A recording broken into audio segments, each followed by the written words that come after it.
بسم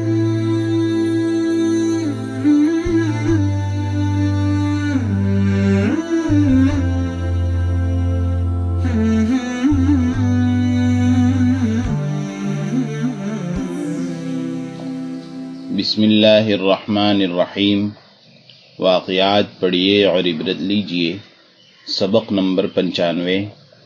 بچوں کو نیک بنانے کے لیے ماں باپ کا نیک ہونا ضروری ہے۔ ایک میاں بیوی نے عہد کیا کہ ہم صحیح اور نیک زندگی گزاریں گے اور کوئی کام شریعت کے خلاف نہیں کریں گے تاکہ ہمارے بچے پر اچھے اثرات پڑیں۔ چنانچہ ان دونوں نے صحیح طریقے پر اپنی زندگی شروع کی اور احتیاط کی زندگی گزارتے رہے۔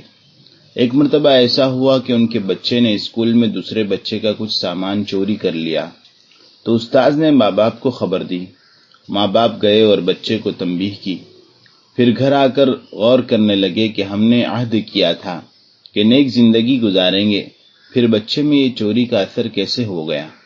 تو ماں نے کہا کہ اس میں غلطی میری ہے، کیونکہ ہمارے پڑوس کے گھر میں ایک بیر کا درخت تھا جس کی ایک شاخ ہمارے گھر میں آتی تھی، اور اس بچے کا جب حمل مجھے تھا تو میں نے اس میں سے بغیر اجازت کے کچھ بیر کھا لیے تھے۔ اسی چوری کا اثر بچے پر ہوا ہے۔ معلوم ہوا کہ اولاد کے نیک ہونے میں والدین کے تقوی کا اور صالحیت کا بڑا دخل ہے۔ حضرت عثمان غنی رضی اللہ عنہ کی فراست۔ ایک دفعہ حضرت عثمان غنی رضی اللہ عنہ مجلس میں بیٹھے ہوئے تھے۔ حضرت انس بن مالک رضی اللہ عنہ سے ایک بازار میں ایک گناہ ہو گیا کہ نامحرم عورت پر نگاہ پڑ گئی۔ پھر وہ حضرت عثمان رضی اللہ عنہ کی خدمت میں آئے اور ان کی مجلس میں بیٹھ گئے۔ حضرت نے فرمایا کہ کیا حال ہے کہ بعض لوگوں کی آنکھوں میں زنا کا اثر ہوتا ہے اور وہ آ کر مجلس میں بیٹھ جاتے ہیں۔ حضرت انس رضی اللہ عنہ کہنے لگے کہ حضرت، کیا جبرائیل اب بھی وحی لاتے ہیں؟ کیا نبوت ختم نہیں ہوئی؟ جبرائیل کا آنا جانا کیا اب بھی باقی ہے؟ حضرت عثمان غنی رضی اللہ عنہ نے فرمایا، نہیں، نبوت کا دروازہ تو بند ہو گیا مگر فراست کا دروازہ ابھی کھلا ہوا ہے۔ مومن کی فراست دیکھ لیتی ہے کہ کس نے کیا گناہ کیا ہے۔ حضرت جنید بغدادی رحمۃ اللہ علیہ کی فراست۔ حضرت جنید بغدادی رحمۃ اللہ علیہ کے زمانے میں ایک واقعہ پیش آیا۔ وہ یہ کہ ایک عیسائی اپنے مذہب کا بہت بڑا عالم تھا۔ اس نے کہیں یہ حدیث پڑھ لی، اتقوا فراست المؤمن فإنه ينظر بنور اللہ تعالی، مومن کی فراست سے ڈرتے رہو اس لیے کہ وہ اللہ کے نور سے دیکھتا ہے۔ تو یہ بات اس کی سمجھ میں نہ آئی کہ سب تو آنکھ سے دیکھتے ہیں، مومن فراست سے کیسے دیکھتا ہے، اور کیسے سمجھ میں آئے گی کہ فراست کیا چیز ہوتی ہے۔ بعض چیزیں سمجھانے سے سمجھ میں نہیں آتی جب تک کہ خود پر نہیں گزرتی، بس وہاں پر یا تو تقلید کرے اور مان جائے کہ ہاں بھائی ہوتا ہے، یا نہیں تو خود کو حاصل ہو، وہ بات تو سمجھ میں آ جائے۔ الغرض اس کو اس حدیث کا مطلب سمجھ میں نہیں آیا۔ اس نے علماء سے پوچھا کہ اس حدیث کا کیا مطلب ہے۔ اس کو سمجھایا گیا مگر اس کی سمجھ میں پھر بھی نہیں آیا۔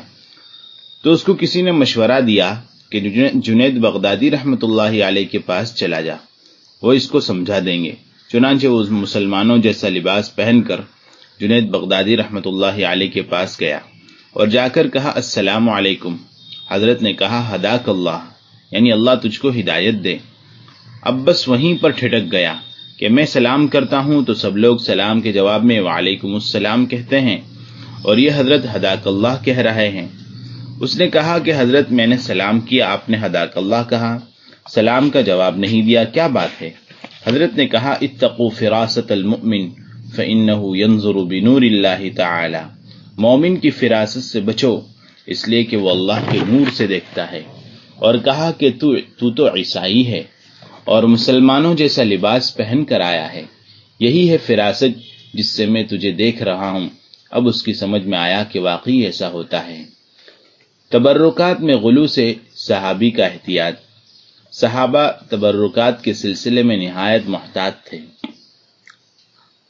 ایک روایت ہے کہ حضرت ابو العالیہ کہتے ہیں کہ جب ہم نے تسترا مقام کو فتح کیا تو شاہ ایران ہرمزان کے بیت المال میں ہم نے ایک تخت پایا جس پر ایک آدمی کی لاش تھی، اور اس کے سر کے پاس ایک مصحف یعنی ان کی مقدس کتاب رکھی ہوئی تھی۔ ہم مصحف کو اٹھا کر حضرت عمر رضی اللہ عنہ کے پاس لے گئے۔ حضرت عمر رضی اللہ عنہ نے حضرت کعب احبار کو بلایا اور انہوں نے اس کا عربی میں ترجمہ کیا۔ حضرت ابو العالیہ کہتے ہیں کہ عرب میں سب سے پہلا شخص ہوں جس نے اس کو پڑھا۔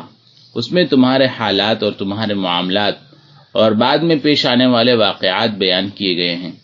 جب حضرت ابو العالیہ سے پوچھا گیا کہ تم نے اس لاش کا کیا کیا، تو کہا کہ ہم نے دن میں ایک جگہ 13 قبریں کھودی اور رات میں اس لاش کو ایک قبر میں دفن کیا اور سب قبروں کو برابر کر دیا تاکہ ہم لوگوں سے اس کو چھپا دیں، وہ پھر کھود کر اس کو نہ اٹھا لیں۔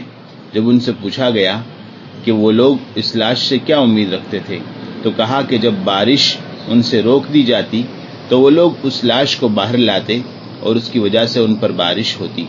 پوچھا گیا کہ آپ لوگ اس کو کس کی لاش خیال کرتے ہیں، تو کہا کہ یہ حضرت دانیال پیغمبر علیہ السلام کی لاش تھی۔ پوچھا کہ وہ کب مرے تھے، کہا کہ 300 سال پہلے۔ پوچھا کہ کیا ان میں کچھ تبدیلی آ گئی تھی، کہا کہ سوائے گدی کے چند بالوں کے کسی چیز میں کوئی فرق نہیں آیا تھا، کیونکہ انبیاء کا گوشت زمین نہیں کھاتی اور نہ درندے کھاتے ہیں۔ اس روایت میں بہت بڑی عبرت ہے، وہ یہ کہ حضرات صحابہ رضی اللہ عنہم نے حضرت دانیال علیہ السلام کے جسم مبارک کو، جس کی مقدس ہونے میں کوئی کلام نہیں اور جس کی برکات کا لوگوں نے بار بار مشاہدہ کیا تھا کہ بارش نہ ہونے کی صورت میں ان کے جسم کو باہر لاتے تو اس کی برکت سے بارش ہونے لگتی تھی۔ اس پاکیزہ جسم کو ان حضرات نے ایک عجیب ترکیب سے لوگوں سے چھپا رکھا کہ 13 قبریں کھودی اور رات کی اندھیری میں ایک میں اس لاش کو دفن کیا اور باقی کھودی ہوئی قبروں کو بھی برابر کر دیا تاکہ کسی کو پتہ ہی نہ چلے کہ وہ کہاں دفن کی گئی ہے۔ ان حضرات کا اس کو اس قدر چھپا کر رکھنے کا اہتمام اسی لیے تھا کہ لوگ اس تبرک میں غلو کر کے شرک میں کہیں مبتلا نہ ہو جائیں۔